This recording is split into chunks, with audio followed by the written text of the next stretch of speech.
Oke, kita absen dulu ya. Siapa yang tidak masuk hari ini? Eta, dua orang ya. Oke, dua orang yang tidak masuk. Sudah siap belajar dengan hari ini?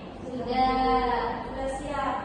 Oke, untuk menambah semangat kalian pada hari ini, Ibu ada motivasi untuk kalian. Nah, motivasi ini dari Mario Teguh, yaitu Mario Teguh pernah berkata bahwa orang-orang yang mau belajar akan menjadi pemilik masa depan, sedangkan orang-orang yang tidak mau belajar akan menjadi pemilik masa lalu. Nah, makanya kita harus belajar.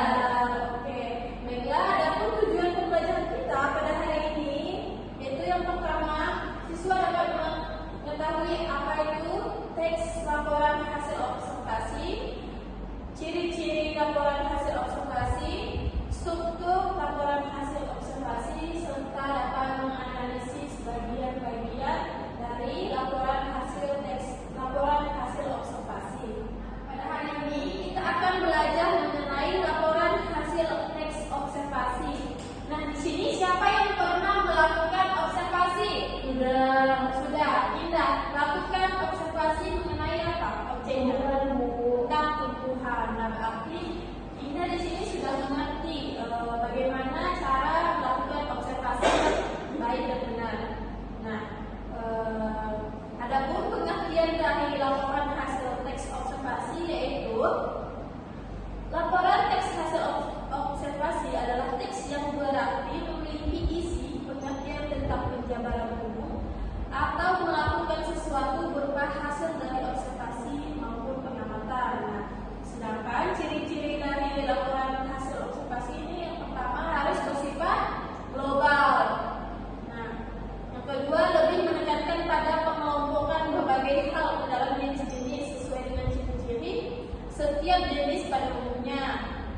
Nah, yang keempat yaitu harus bersifat objektif, tidak bersifat subjektif atau tidak bersifat yang nilai itu dari diri kita sendiri.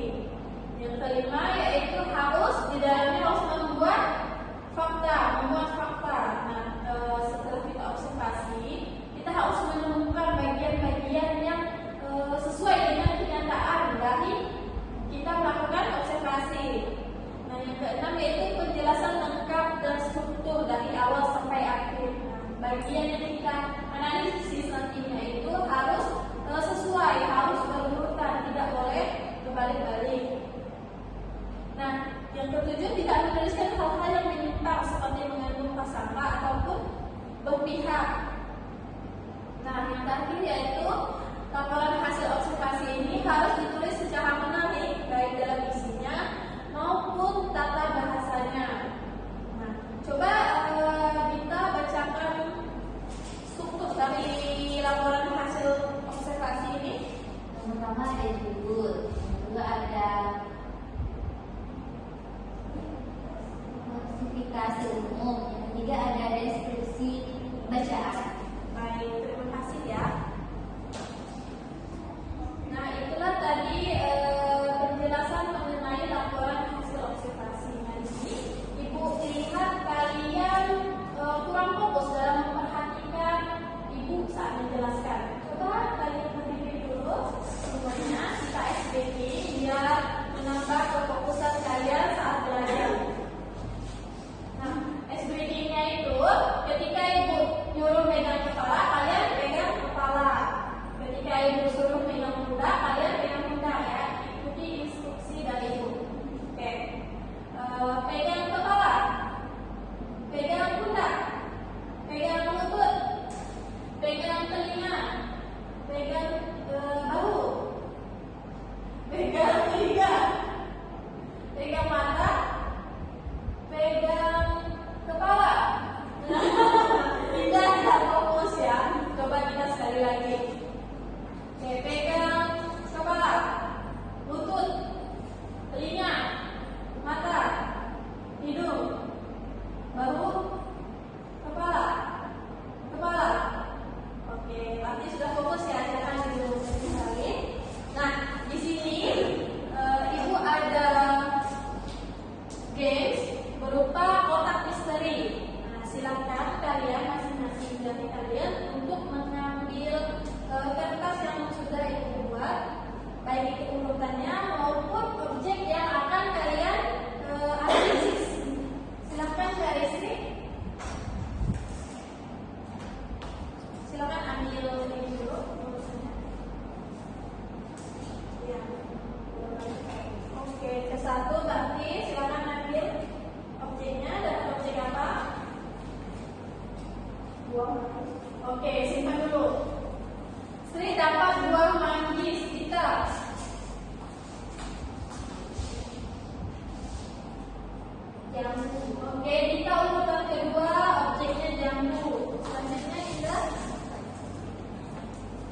Indonesia melalui Thailand. Banyak mengandung vitamin C. Lalu ada deskripsi bagian. Yang pertama ada bagian-bagiannya, yaitu jambu biji memiliki kulit warna hijau berbentuk bulat telur dengan daging buah warna merah. Yang ketiga ada proses berbuah. Proses berbuah jambu biji mulai dengan kuncup bunga, kemudian berbunga, bunganya seperti bulu-bulu yang berwarna putih, kemudian bulu-bulunya itu merontak dan bentuk buah kecil, lama-lama menjadi besar. Jadilah buah jambu untuk dikonsumsi. Yang terakhir untuk mengenai jambu biji merah, jambu biji berbuah terus-menerus seperti rambutan atau mangga yang memproduksi untuk berbuah. Pada saat musim panas pun jambu biji ini berbuah. Oke, baik. Terima kasih ya Rita. Silakan kasih tepuk tangan dulu buat Rita. Nah, tadi Rita itu mendeskripsikan, menganalisiskan mengenai laporan hasil observasi, yaitu objeknya jambu biji. Nah, nanti sampai di sini Ibu lihat kalian sudah paham mengenai apa itu laporan hasil observasi dan kalian pun sudah bisa menganalisis dari objek yang sudah kalian dapat seperti itu. Nah, selanjutnya sebelum Ibu menutup pertemuan kita pada hari ini, Ibu ada tugas. Silahkan kalian, nah di sini silahkan perhatikan tugasnya, yaitu silahkan kalian mengamati cerita yang sudah Ibu berikan, yaitu cerita tentang kelinci. Nah, di sini ada tabel.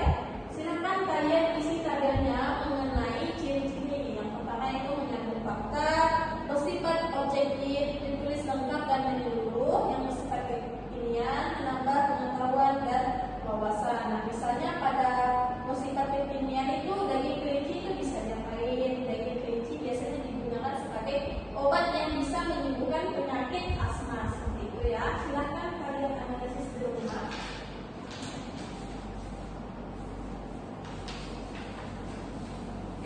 Sampai di sini paham? Paham. Ada yang ingin ditanyakan? Oke, kalau tidak ada, Ibu tutup pertemuan kita pada hari ini. Silakan minggu depan kalian belajar mengenai puisi. Belajar di rumah, nanti Ibu tanya minggu depan. Oke, sebelum itu silakan untuk menutup pertemuan kita. Silakan kita baca doanya dulu.